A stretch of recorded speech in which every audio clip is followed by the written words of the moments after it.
جس نے مسجدوں کو تالے لگوا دیے، جس نے اذانیں بند کرا دی، مگر حضرت گرامی آج بھی یہ الہاد اور بے دینی کچھ نہ کچھ پائی جاتی ہے۔ اگلے دن سوشل میڈیا پر بہت شور مچا کہ ٹنڈو آدم کے ایک جج صاحب نے باقاعدہ انتظامیہ پولیس کے تھرو ایک مؤذن کو کہلوایا کہ صبح کی اذان دینا بند کر دو کہ میرے آرام میں خلل پڑتا ہے۔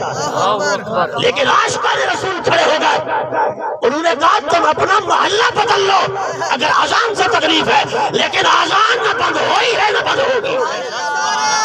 تکبیر، نعرہ رسالت، نعرہ خلافت، نعرہ حیدری، علماء حق اہل سنت۔ کیا بات ہے! بلکہ فقہاء نے تو یہاں تک لکھا، ذرا مسئلہ بھی سنتے جاؤ، فقہاء نے لکھا اگر کسی علاقے کے لوگ اذان دینا بند کر دیں، ان کے ساتھ جہاد کرو یا مار دو یا مارے جاؤ۔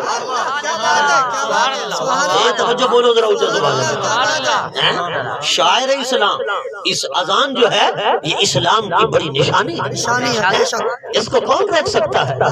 مگر جلال الدین اکبر نے اذانیں بند کرا دی، کچھ اندر بیٹھ کر لڑتے رہے، پر مجدد علی ثانی وہ تھے جو منظر عام پر آئے۔ آپ نے فرمایا وہ جلال الدین اکبر جب تک ہمارے دم میں دم ہے، جب تک خون فاروقی میری رگوں کے اندر گردش کر رہا ہے، تب تک فاروق اعظم کا بیٹا اپنے جاہ و جلال کے ساتھ تیرے ساتھ مقابلہ کرے۔